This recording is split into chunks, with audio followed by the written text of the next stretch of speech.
यवतमाळ जिल्ह्यात गेल्या 3 दिवसांपासून वर्धा नदीच्या पाणी पातळीत वाढ झाल्याने यवतमाळ जिल्ह्याच्या मारेगाव तालुक्यातील कोसारा मार्गावरील पुलावरून पाणी वाहत असल्याने वाहतूक बंद करण्यात आली आहे।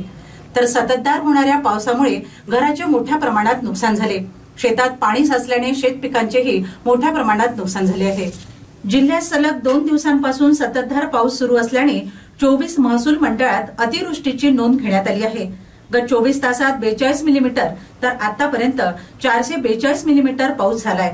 वर्धा नदीला पूर आल्यामुळे वणी मारेगाव तालुक्यातील 4 मार्गावरील वाहतूक ठप्प झाली होती। त्यामुळे यवतमाळ वर्धा व यवतमाळ चंद्रपूरचा संपर्कही काही काळ तुटला होता। पावसामुळे शेती जलमय झाली असून 17 घरांची पडझड झाल्याने कुटुंबाचे मोठ्या प्रमाणात नुकसान झाले। जिल्ह्यात गत आठवड्याभरापासून पावसाने जोर धरला असून मागील 3 दिवसांपासून पावसाची सततधार सुरू आहे। यामुळे जनजीवन विस्कळीत झाले आहे।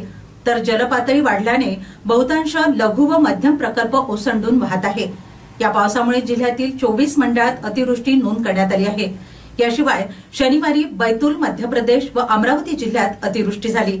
त्यामुळे वर्धा नदीच्या पाणी पातळीत वाढ होऊन वणी व मारेगाव तालुक्यातील काही भागात पूरसदृश परिस्थिती निर्माण झाली। यात मारेगाव तालुक्यातील कोसारा ते सोईट मार्गावरील पुलावरून 2 ते 3 फुटापर्यंत पाणी वाहत असल्याने रहदारीसाठी वाहतूक बंद केली होती। वणी तालुक्यातील शेलू खुर्द मार्गे शिवनी ते चिंचोली मार्गे पुरामुळे बंद करण्यात आला होता। पूर ओसरताच दोन्ही मार्ग रहदारीसाठी खुले करण्यात आले।